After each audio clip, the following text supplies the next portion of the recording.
today we are going to learn about the chapter that is called as a chemical bonding. The chemical bonding, as the name says, that here we are going to learn something about the bonds. Means throughout the chapter we are going to learn about the types of a bond, how the bonds form, the different theory which are kept behind the bond, the different parameters of the bond. So in this chapter mainly we are going to learn about the bonds and the formation of a bond, or how the bond is formed when the atoms combine together. So here we are talking about the formation of a bond. Now the question arises that why an atoms combine? Why atoms form a bond?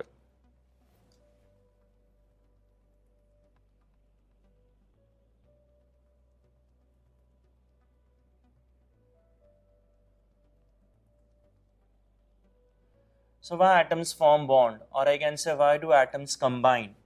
What's the reason behind it?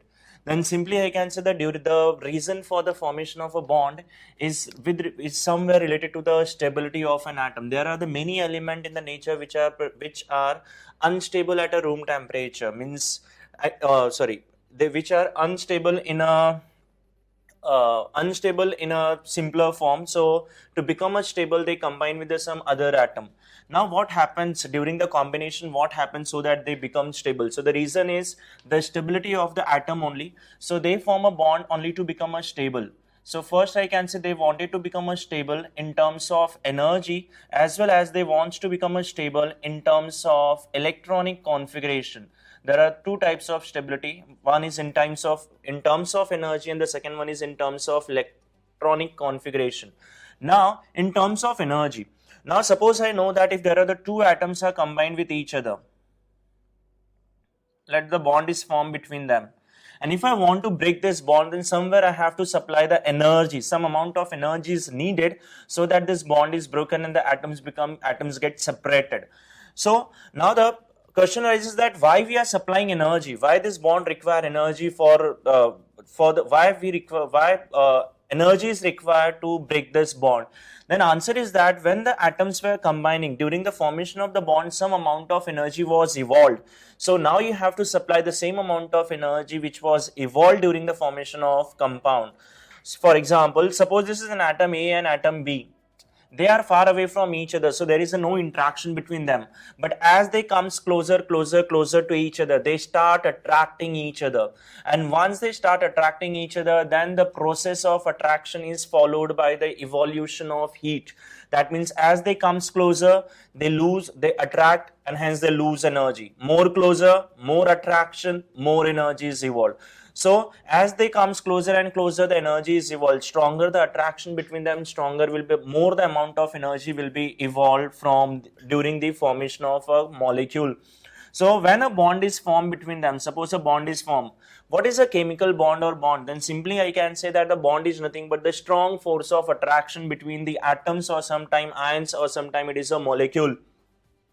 So when these atoms combine, so somewhere this process is so as I said, during the formation of a bond, some amount of energy is evolved. So if the 40 kilojoule energy is evolved, then during the breaking of the same bond, we have to supply this 40 kilojoule of energy so that the atoms get separated. Now, during the process, if 40 kilojoule of energy is evolved, then the question arises, who have more energy? Whether when A and B was in atom form, when the energy was high, when A and B was in atom form, or when they are in a molecular form. Then I can say during this process, during the formation of A and B, or the combination of A and B to form a bond, some amount of energy is evolved. How much? Here I considered an example 40 kilojoule. So during this process, ultimately certain amount of energy is evolved. Means initially the energy was high. During the process, energy is evolved, that is now the energy has decreased. So I can say that during the formation of a molecule, there's some amount of energy is evolved, or I can say a molecule which is formed by the bond by the combination of the atoms have always low energy compared to its atomic form. So since the energy is evolved, so ultimately after the stability has increased, because we have a relation, stability is always inversely proportional to energy. So during the bond formation, certain amount of energy is released, and as the energy released, the stability goes on increasing. So when an atom combine together, that means ultimately it loses energy and moves toward the stability. So the atoms becomes stable when in terms of energy, when it form a bond with any other atom. Now, so this was about the energy. The second one is about the electronic configuration. About the electronic configuration, here we had learned from the lower standard that every atoms try to become a stable, and during for getting a stable, it requires 8 electron in the outermost orbit. So for getting that 8 electron, it either lose, gain, share, whatever it do, but during that process, it wants 8 electrons. Suppose if an element, if there is an atom having a 5 electron in the outermost orbit and wants to become stable. So how it will become stable? Only if it get 8 electron. Now from where it will get the remaining 3 electron? Then simply I will say it will get remaining 3 electron from some other atom, either by the gain or by the sharing of electron, right? So if it want 8 electron, then it require help from some other atom, and if so, when other atom is helping, then ultimately the bond will form between them. So here, to get the stable configuration of 8 electron, that one atom is combined with the other atom, and the other atom will also get stable when it will combine with this particular atom. So there are the two reasons that why an atom combines to form a bond. That one, it becomes stable in terms of energy, as well as it try to get the stable electronic configuration of 8 electron in the outermost orbit. After this, here we are talking about the bonding of an atom, and we all know that during the bond formation, only the electron which is present in the outermost shell takes part in the process. So here for the bonding, we should know, or to show the formation of a bond between the two atoms, we generally use the Lewis structure for an atom. So now let's see what is Lewis structure.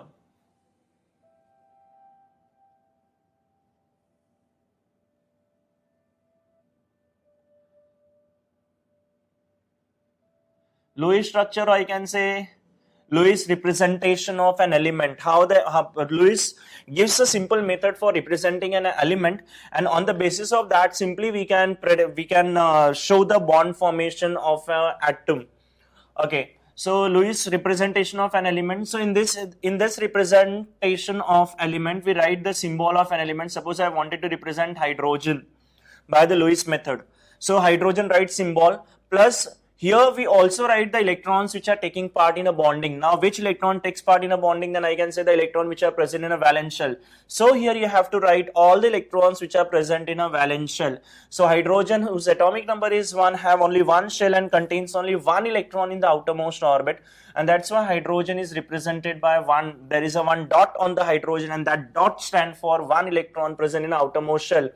Here we can use a dot, or instead of dot, I can also use such type of cross, either cross or dot. Okay.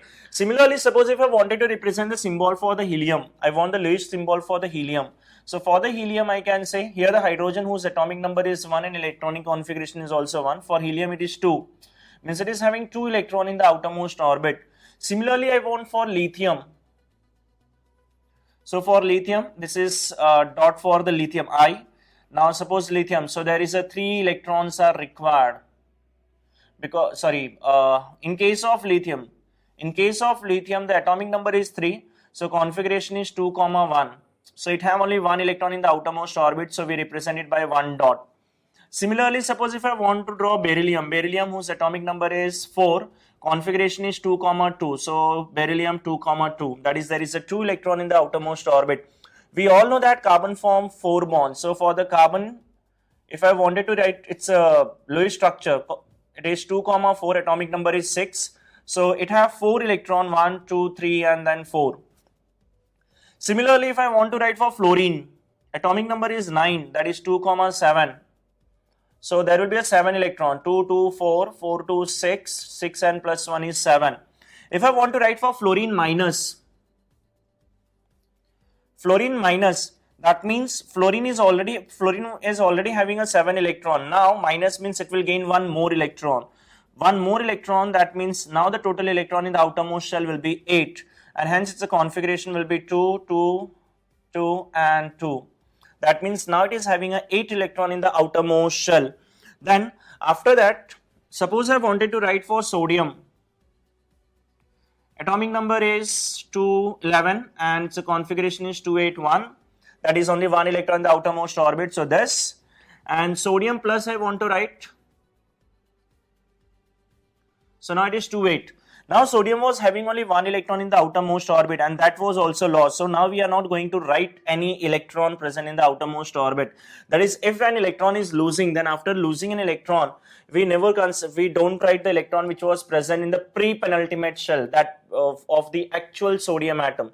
So if the electron is gained, it is represented, but if it is lost, after lost, then the electron from the second last shell is not considered here, right? So similarly, if I wanted to write for aluminium, suppose aluminium, we all know that whose atomic number is 13, so its configuration is 283.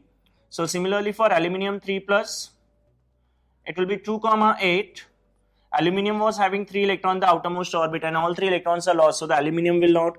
So in simple word, I can say if the cation is formed and after the loss of electron, if the electron is lost, then we don't draw the electron from the second last shell. But if it is an anion is forming, like oxygen, atomic number is 8, configuration is 2, 6. So to become a stable, generally oxygen take 2 electrons, so form O2 minus, so 2, 2, 2, that is 8 electrons. So that if electron is gained, that electron is represented, because this is the actual outermost shell of the oxygen having a 2 shells. Okay, here we draw the electrons which is present in the actual outermost shell of an atom. Okay, after the Lewis structure, as I said, that here to become a stable and every element try to get 8 electron in the outermost orbit, and this was said by the Lewis in the rule called as a octet rule. So we are having an octet rule. Now it is octet rule. Octet means somewhere it is 8. So what is that octet rule? Let's see.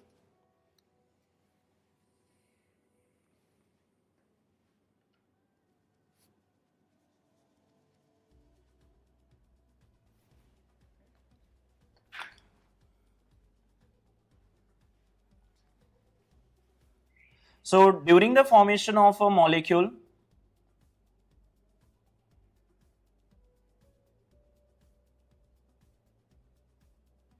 an atom of a particular element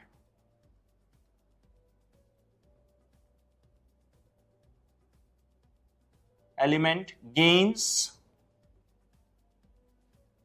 lose or share electron until it acquires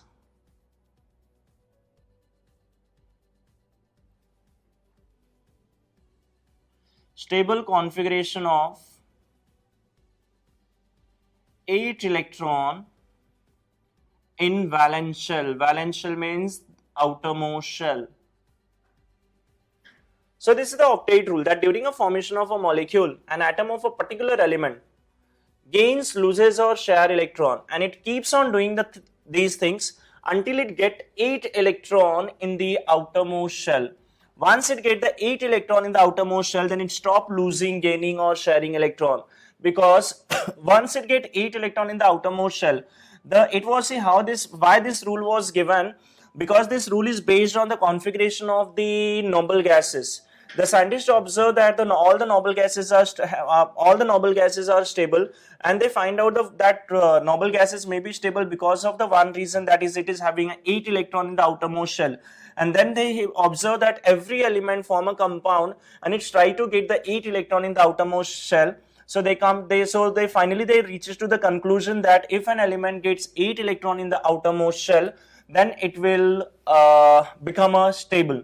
So according to this, if any element or any atom is forming a bond, then during the bond formation, when it combines with the other element, then it lose, gain or share electron until it gets 8 electron in the outermost shell. So according to this, if an atom is having already having 8 electron in the outermost shell, then it will not form a bond, or it will not show any interest in the bond formation.